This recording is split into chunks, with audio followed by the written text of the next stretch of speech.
Yeah, hey Tom, Ryan Ernest here. Just so you can prove it's me. How you doing? Alright, this is my, well, it's going to be my next year project, of course, but I was working on it this year. I installed that air-fuel ratio gauge inside. Basically, it came with a wideband O2 sensor, which goes right in my downpipe, which is right back underneath and behind the intercooler. Can't really see it because of that dang hose. But there it is, right between the hose. You can see the cable. Let me get there. There it is. It's going right in my up pipe, or excuse me, my down pipe, which goes out to my exhaust from my turbo. And I'm going to bring you around this side. And what was easy for me is back here on my transmission mount. You might not be able to see in there. We'll get a light in there. But there's the cable, or the wires for the O2 sensor.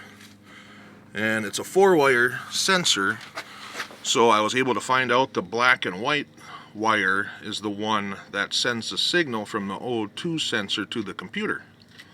So when I spliced into that with my AFR gauge analog out, I was able to put that signal into that line instead of the O2 sensor just reading the oxygen of the fuel. And now we're in my car. It's a little pigsty here, but I gotta plug in my access port. And this is a Cobb access port. Basically, it's your tuner. It's got you know, you can control like RPMs, launch control. It reads out boost. I'm gonna have to activate this.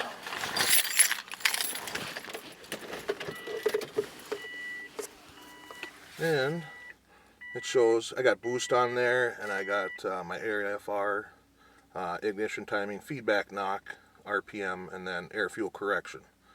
And you know, these cars are old. This is an O2, so it doesn't have the ability, this device here, to naturally read my air fuel ratio. So that's why I had to bypass it. I don't have a gauge mount yet that's ordered, but it says heater because it has to heat up so it gets an accurate reading. I'm going to fire it up. See, right now it's reading. That was weird. Alright, and it's always off when it fires up because it just isn't. It's not right. It's got to warm up and get used to it. Well, now that AFR is already reading on the bottom.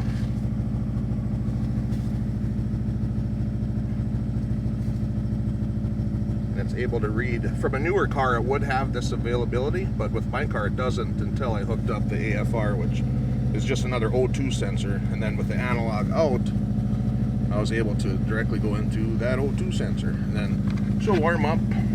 You know, this is a good gauge. It's hard to read these gauges. It's really a constant on my end, but with the video, it's not right.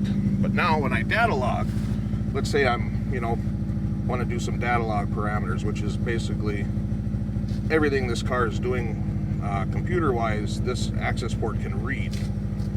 And when I hit this button, it'll say data logging, and then stop if I don't. It's logging at 8, 9, sometimes 10 hertz.